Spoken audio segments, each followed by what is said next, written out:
and the stripping away of our civil rights. Well, perhaps there's a need for new voices. Perhaps there's a need for new methodology. But those of us who have been able to benefit from the gains of the movement and acquire an unprecedented measure of wealth, respect, recognition, and access should not be lulled into sleeping and fooled into thinking that there's nothing left to do. True. Economics probably is the foundation of the new civil rights agenda. But money alone doesn't create good schools. A bigger house doesn't clean the drugs from the community. A new Mercedes can't cure the diseases that are disproportionately affecting the black, brown, and poor communities. Somebody, somewhere, somehow has to take action. Someone must always take the first step.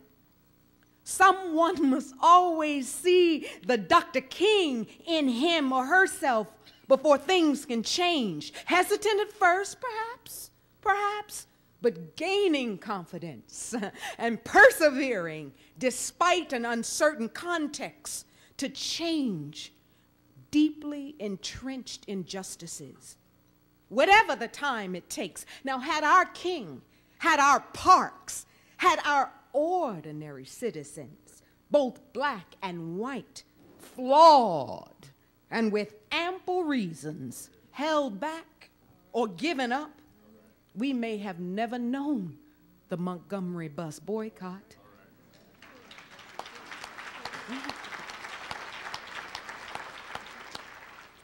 Well, son, I tell you, life for me, it ain't been no crystal stair. It's had tacks in it, and splinters and boards torn up in places with no carpet on the floor. Bare. But all the time, I's have been a-climbing on and reaching landings and turning corners and sometimes going in the dark where there ain't been no light. So, boy, don't you turn back. Don't you sit down on the steps because you find it's kind of hard. Don't you fall now. But I still going, honey. I still climbing. And life for me ain't been no crystal stair. Yes, the catalyst for action may have changed, but the need and the opportunities for action, for involvement, for organizing and protest remain ever present. Old Bull Connor may not be outside your door with a gun and dogs, but that spirit resides in someone's supervisor, making decisions about who will and who will not advance. No, the civil rights movement did not die with Dr. King. Just months ago in Baltimore, Maryland, a young black mother who fought to keep drug sales off her block and away from her children had her home firebombed by drug dealers, killing the mother and her entire family. Does that woman and what she stood for not deserve a march? Was her right to raise her family in peace not a civil right? When the children in cities across America cannot get quality education in public schools in their neighborhoods, does that not deserve action and organizing? When malevolent powers use the issue of race and affirmative action to divide black and white families and blind them to the real issue, that a decent college education for everyone is becoming prohibitively expensive and leading a nation of young people into lifelong debt, Does that not deserve a protest?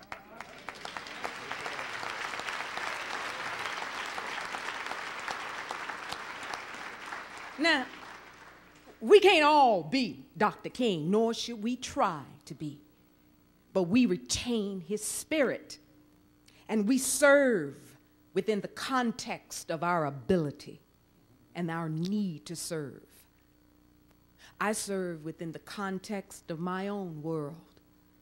My world is images, illusions, and storytelling, but through an incredibly powerful and influential medium. A film may only last 2 hours, but the images in and on that film last forever. When I choose to represent a character, that representation will impact my children, their children, generations to come. When I travel to other continents and countries, it becomes clear very quickly that the view of African Americans internationally is largely shaped by what is often the only image of us that they will ever see in the movies and on television programs. That's their definition. I challenge you to take the same test.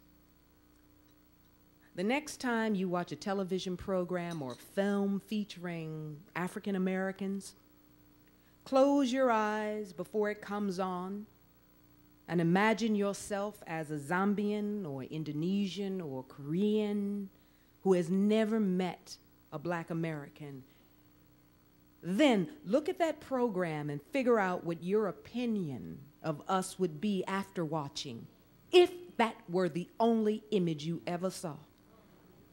And since our music travels farther than our films, watch the next Black music video you see and take the same test.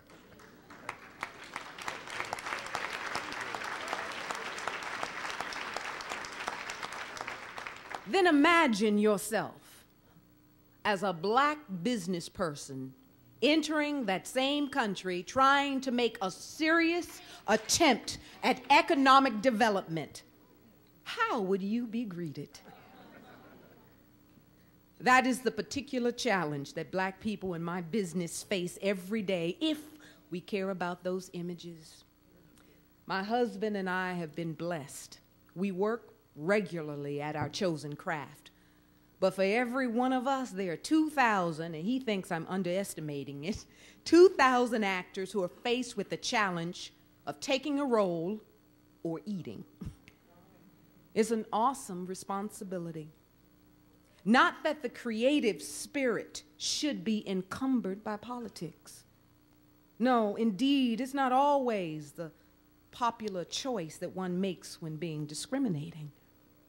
Ultimately, it is all entertainment. It is a business led by dollars and demand.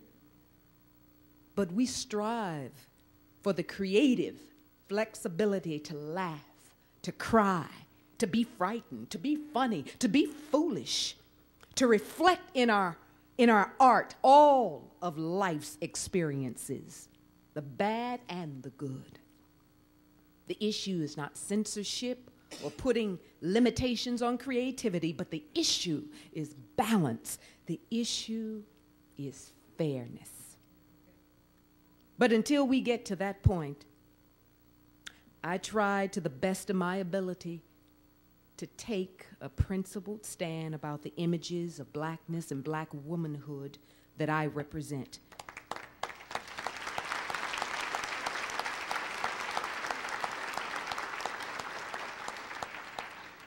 Those principles have led me to playing in such roles as Tina Turner, Stella Payne, Betty Shabazz, and Rosa Parks.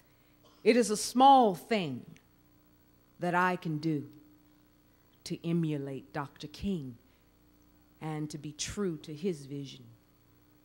If I can make a fraction of the difference that he made, I will be very proud. But if we enshrine our heroes and we place them on pedestals, it becomes impossible to believe that we, mere mortals being, can measure up.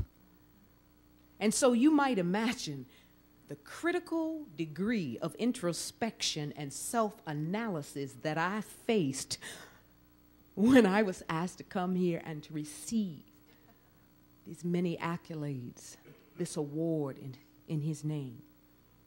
But oh, he was altogether human. And we too have to march every day in our own way, within the context of our own world. We lead by setting a good example. We protest by succeeding. We organize when we spread love, and we build coalitions when we give and receive respect. These are the first steps in making a critical difference. Small victories that change minds, that change lives. Greatness lies in the ordinary and the everyday. It is up to each of us to find that greatness that lies within. Thank you for honoring me tonight by asking me to stand before you. Thank you for honoring Reverend King's magnificent legacy. I don't know about you, but I feel positively reinforced.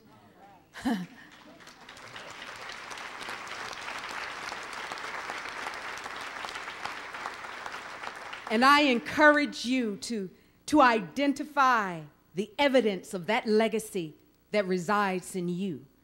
And when you have come to yourself in the coming days or weeks or months, consider how you might continue or even begin to make a positive difference in someone else's life. Not everyone, just someone else.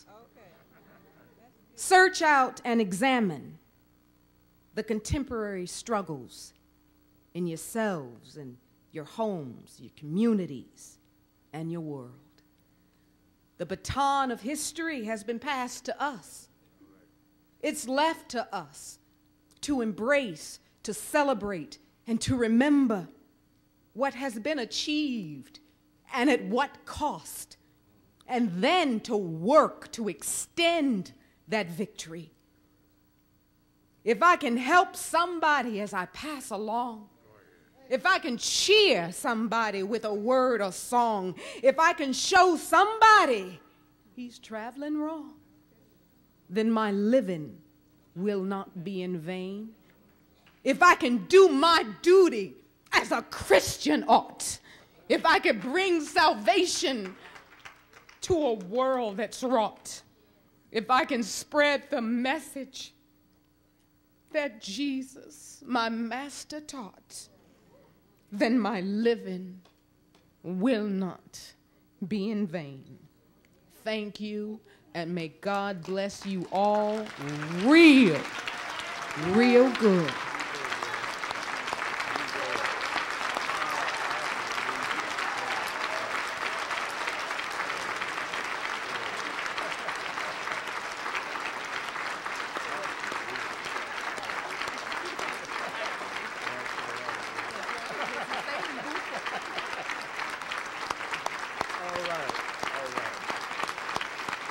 Yeah. That's all right. Yeah.